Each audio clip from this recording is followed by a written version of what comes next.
Hello and welcome to this week's episode of Strictly Broken Brews. I'm your host Christian Jahrbacher, and today we're gonna talk about the rabbit in the room Gochuumon.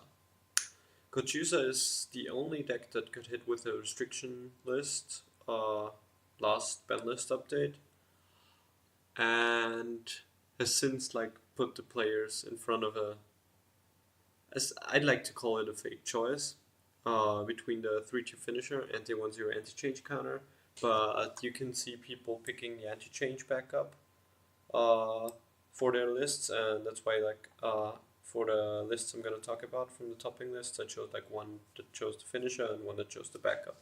Just give you a bit of a comparison between those two. Yeah, and I'll just start with the deck. The Gochuumon's deck is a very linear deck that's, at least the normal version of the build, it's basically just all focused around maximizing the 3-2 finish at Gochuumon Chino, which can ping twice on attack. So you get 4 instances of extra damage if you're doing double combo, and 6 if you're doing triple combo, which should always be the goal. At least in my opinion, this triple combo is what you play this deck for, and if you don't do triple combo, then you're not playing a powerful deck, because double combo is something that's not actually that much stronger of a finisher than than a lot of what other sets can do, and the rest of the deck is actually not that special. So I think if you want to play Gochuumon, you play Gochuumon because you want to pull off triple combo. Yeah.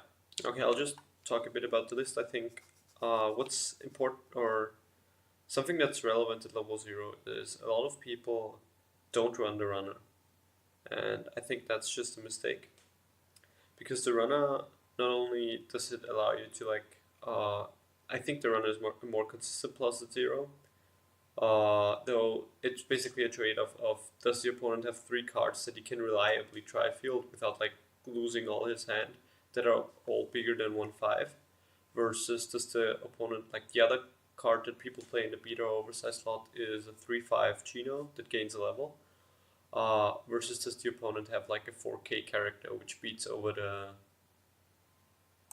Gochuumon, not Chino, sorry. It's not even in this deck, it's in, I play 1 copy of it, this card, Artist Gochuumon. And the runner, I think it's a better plus. It enables you to it makes it easier for you to hit level 1 first, which is something this deck wants to do, because its level 1 isn't very big on offense. It allows you to control the damage, and what's also important is, since this deck runs a level 1 combo, level 1 on reverse combo, it's a lot harder to run into to ram your characters into a runner versus to ram your characters into simply an oversize. So the runner makes it not only more likely for you to pull off your combo, it also makes it more reliable that you get to hit to level 1 first, and then basically it just helps you do the combo. And even something that a lot of people think that why you shouldn't play the runner is that you can't hit it, if you have it out with the level 1 combo, then the level 1 combo loses power. But the scenarios in which the runner survives will always be scenarios in which the 1k power on the level 1 combo doesn't matter. And it's not like the level 1 combo is big enough on the backswing for the 1k power to actually matter for it to keep field. So it's actually just the drawback is irrelevant. The only other part where the trait comes in is that you can't salvage it with the Ricky, can't grab it with the Rize, and can't search it with the Brainstorm. But you usually don't want to search for oversizes anyways. So I don't think that actually matters that much. And even if it did, you'd run if that's an argument for you, then you'd run 3 runner and 2 oversizes or something along those lines, so that you can still search it. Yeah, okay, let's go back to this list. Wait, no, this is the list. No, help. No, I was actually on the right list time. Okay, never mind. Then he's also playing the level 0 bomb, which a lot of people run, though I don't think that it's a very good card. It's just a bomb that mills 2, and if you hit a climax, it gains 3k. So it can beat over other oversizes. But like most people play runners anyways, so it's not that relevant. You can kill the Gochuumon oversize in the mirror if that's something you're into. But like I don't think bombs are very well positioned in general, so I don't think that a bomb that doesn't do something very powerful as a second effect should be played. Yeah, so he's playing the bomb. He's playing one copy of the on play pump 1/5 to something else, which obviously helps with the on reverse combo. Uh, I think generally you'll see 2 copies of this played, sometimes 3 copies. 1 copy is a bit rarer, just because it actually ends up being a role play at level 1 because you're really not that big. You're like 6'5", and then basically just this extra, or if you have a Ricky lying around 500 extra, so you're like sitting around 6'5", 7k, 8k in that range. So this card just helps a lot, like get you over the hump and get you towards the reverses. He's also playing a drop searcher that only searches for blue, and I think either it assigns power. Yeah, and it also assigns like power. This is basically what he substituted the pump 1/5 with, because this assigns 1 level and 1k, which is a bit less than a 1/5, but it like does the job, and it also searches for a level 1 combo on play, which is helpful, obviously. So between like this and Salvage Ricky and the Riza and the Brainstorm, you have a lot of tools to get your level 1 combo. Which is obviously very helpful in like making the entire deck more consistent. The rest of level 0 lineup is 4 Brainstorm, which is also relevant for an early play condition, which I'll get to in a bit. 4 Riza, which you reveal up to 3 cards and then choose a Rabbit House character added to hand and discard. So it's basically like Akatsuki Light, except you ditch after you reveal. And yeah, if you start revealing, you have to ditch even if you don't reveal a Rabbit House character. Yeah, and there's a Salvage Ricky that isn't restricted by level but by trait, which makes it better in this deck because like almost actually no, well yes, the off trait card is actually a level 2 card, so it wouldn't matter if it was just level 1. So this is just it's relevant for the run up, but like being trait restricted is just better. In most decks, it will also just be better to be trait restricted instead of level restricted. And it also has like a small 500 pump power on attack. Yeah, what's kind of relevant for these like plus 500 on attack pump and plus 1k on attack pump is that they take up attack slots on the field. So you can't like play this and then do triple combo.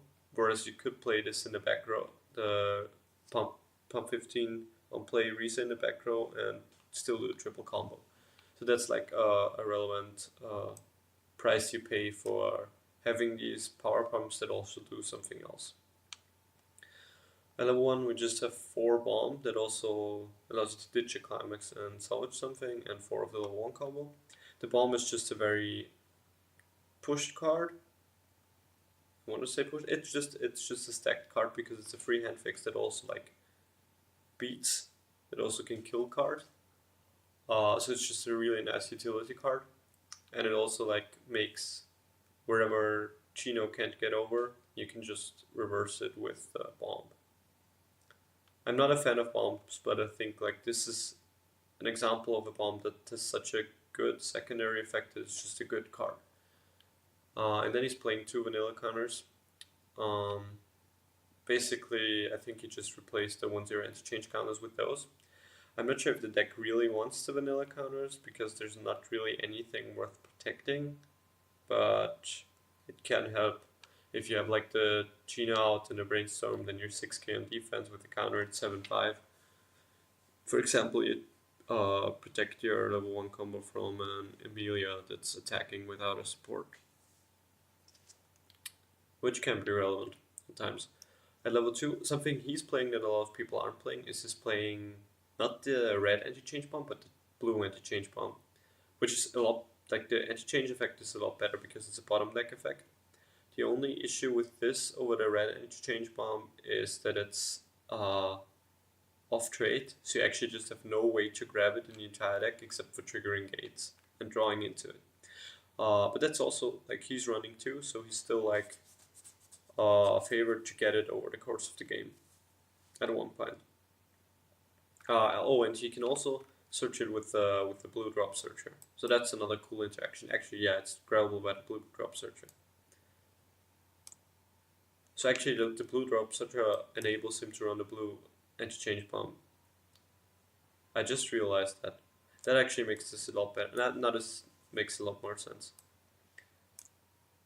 Actually, I like that. I think that's a good call because this allows you to out like Vivid Strike, which is or other decks that have like resilient early plays that don't die to a normal interchange bomb, or have like something that's a card that sticks on the field and has an effect on the field, like the what's a recent type of these, whatever, the Chris level 3 from GX that you can summon early, or like the Shinobu change. Whenever you take damage, you may look at the top card, so you can just out these effects so that they don't stick around for the entire turn because you remove the card from field. He's running one of the, I think that's the minus soul. No, it's the refresh counter. When you counter, you can pay 2 to refresh. Like this kind of effect is always nice with gates, because you can just, like, if you trigger 2 gates, you salvage this and then you refresh and put the gates back in your deck. Even though this is not something this deck wants to do because it's very stock heavy on the top end, so you usually can't afford to do it, but like if you're very low climaxes and very many cards, this can just save your butt. And there's the 2-1 assist that's also relevant for your early play condition. It's just a 2k assist and you can assign 1k power on play, which is really awkward actually with your early play condition because you already need this on the field, so you can't assign the 1k to your early play condition. But like, let's talk about the early play thing, because this is something that a lot of people think about Gochuumon, is that this early play is really good, and this is one of the strengths of the deck. Because it's just an easy condition and it's an early play heal, and early play heals are great. This is like something I found myself very much disagreeing with a lot of people who built the deck, because I think just early play is in a sense a trap, because it lures you into early playing or into playing this support when these are resources you're wasting for no good reason. Because if you're doing like the early play thing, it's very unlikely you're doing triple combo unless they're doing really, really well, in which case you probably won anyways. So I see this card in a sense as usually a win more. No, not usually a win more. In a lot of cases, this is actually what actively loses you the game. And in the times where it doesn't lose you the game, it's often just a win more card. Because this stock crunch that basically happens because of the early play makes it so you can't do triple combo, and if you can't do triple combo, your deck, like, I still stand by that, then I don't think the deck is very good.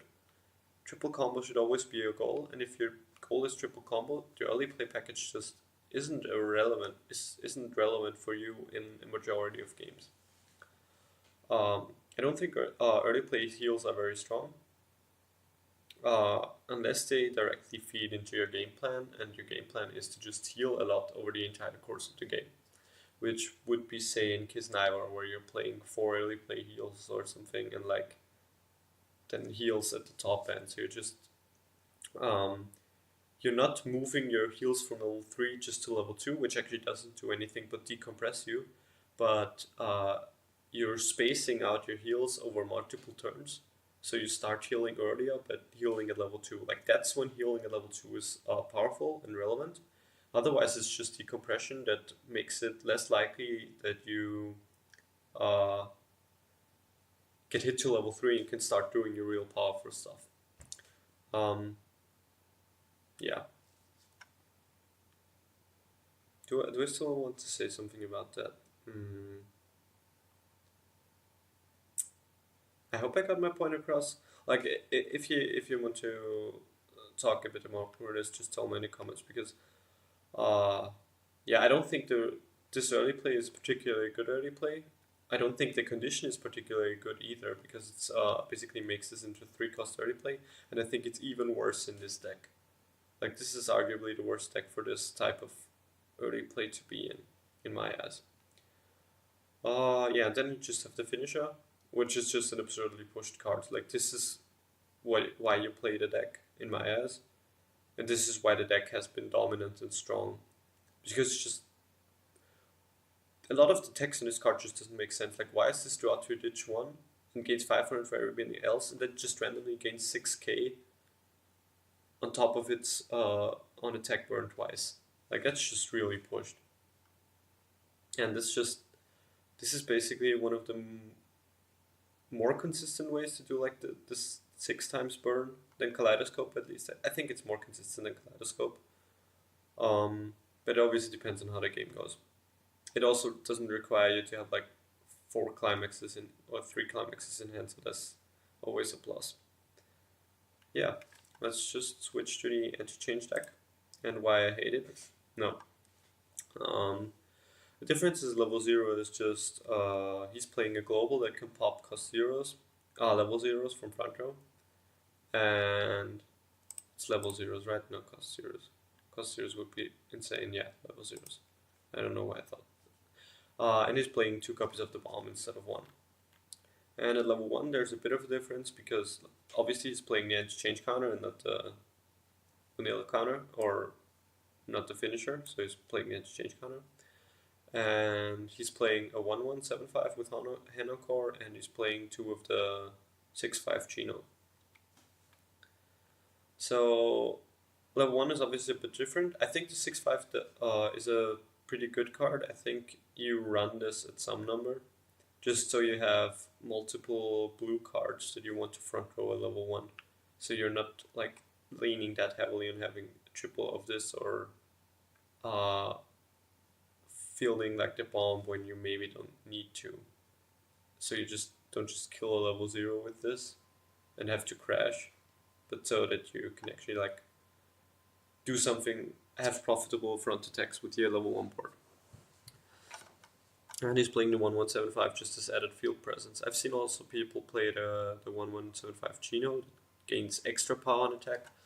I think that card makes more sense, because it like can actually help you deal with cards you wouldn't otherwise be able to deal with, like for example 2-1 Joker from Persona 5, or any wall that's not bombable basically.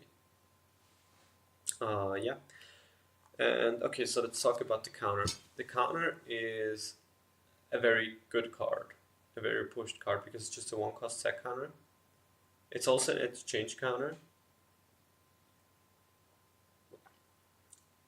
but the anti-change effect is not very powerful. It's just you remove a level 3 and you give them a level 0, which actually means you're going neg 1 card with the sec neg 2 cards, but you're only going neg 1 if the card would have died anyways. You're paying a stock and you're giving the opponent 1 extra stock. So this is like a pretty large loss of resources on your part. But what makes this powerful is, for example, against Persona 5, you can just sack counter and they're not doing anything with their level 1 combo. Like, being a 1-cost sack counter is just very useful in all stages of the game. And what this counter did for Gochuumon, and why I also think that Gochuumon isn't really that great anymore. Like, I thought Gochuumon was like the worst of the top decks during its heyday. Like, the worst of the top 5 decks, I think, was Gochuumon, but it was still like a cut above the other decks. But like, what this counter did for Gochuumon was it shored up a big weakness of it, which was level 2. Because level 2, Gochuumon doesn't really have anything going for it if you're going for the finishing plan. The issue is, if you don't go for the finishing plan and go for the early play heal plan, then you're playing a shitty deck. But if you're going for the finishing plan, which is where the strength of the deck is, then your level 2 game just sucks. If the opponent fields multiple early plays, fielding multiple anti-change suicides isn't exactly great, and you need to get them. Whereas this counter like allowed you to, on your first attack, just remove the second early play from the opponent and basically make them lose a ton of value from that. And if you somehow luck out and the opponent is stupid enough to not have a level 0 in their waiting room, then this counter is fucking busted as shit. But that's not really like common use case for this card. Anyways, what this counter does is it shores up weaknesses on top of like being just in general a good card. So this is, I assume, why this guy chose this card, because it just thinks it's very powerful. At level 2, here we have a bit of a difference from before. He's just running one more assist, same refresh counter, but he's running the burn counter. This is something I think you won't see in the, or shouldn't see in the finisher choice decks, because the finisher choice decks don't have the resources to use this burn counter because they pay out stock during attack phase. Whereas this deck will always have the resources to use the burn counter. And this is also like reach that the deck really, really needs, because it doesn't really have reach otherwise. This also gets around anti-heal, which is relevant with Kemono now being a thing. So that's neat. Because it triggers from waiting room, so it doesn't count as a character on field, and anti-burn only affects characters on field. And it runs one of the red anti-change bomb instead of the blue one, because this one's searchable and it's not running the blue drop searchers. And level 3 is just 4 healer and 2 of the top check burn. I come into play, you reveal top. If it's a rabbit character, you can burn 1, and it has on attack pay 6 to burn 5, which I don't think anybody in the world ever used that effect in any game, but maybe. So this build, like the issue I see with when you play a deck like this with the interchange counters, what are the strong cards in this build? You're multiplaying early, like you're fielding level 3s and level 2 that heal you. Okay, that's great. But then what? You're playing some top check burns? You're not really doing anything, and if the Reeses just get killed, which is not that unlikely, then you're not doing anything that's actually powerful. Yeah. I guess that's like it for this. Like, Gochuumon only has one build, so there's not really that much to talk about. I think the important distinctions are like runner versus oversized thing. The obviously the choice between 3 to finisher and 1/0 counter, and the entire healing package and what it means for the deck.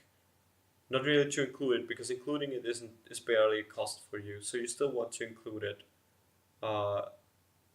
Because it ends up sometimes being a good card or mattering. But just because you include something in your deck doesn't mean you should go for it. You should like assess the situation. What does this do for me in this game? Is this something that actually furthers my chances of winning, or is this actually something that is a drawback for me if I do this? Yeah, no, I'll just quickly walk over through my list, and actually like I built this beforehand, but now that I saw Anthony's list, I'd actually changed something. I think this blue drop searcher and blue interchange bomb is actually something I didn't think about, and I think that's a very good call, and that's something I'd play in my deck as well. I think Forerunner is just unnegotiable. I think you also want like 2 to 3 of this type of effect instead of 1, so I'd like cut one of this, maybe cut one of the 6/5s and put in 2 of the drop searcher, and then remove like the 2 interchange bombs with the 2 blue ones. Yeah, I think 4 key is just better than 3 because this is something you want to see every game basically. And yellow 1 is fairly. I don't think you need counters in this deck. I don't think 1/0 counters protect anything relevant, so I don't think they're needed. I'd rather have more good attackers. Yeah, level 2 is just interchange bomb counter support, same as the others, and I'm basically playing like a mix of those 2 level 3s, I guess, because I'm playing both the heal and the top check burn. The top check burn just allows you to go like, instead of just force you into 6 stock for double combo and 10 stock for triple combo, it allows you to do like a middle thing with 8 stock for double combo and the top check burn, so 5 burns. Which just makes you a lot more flexible in terms of how you plan out your end game. And the 2 heals, because the heals, like you still want to play heals in every deck, and it still sometimes ends up being relevant. So yeah, that's my thoughts on Gochusa. If you have to say something and want to convince me why the beater is so great at zero or why early playing is absolutely busted and broken, then you can do so in the comments below, and I'll see you guys next week.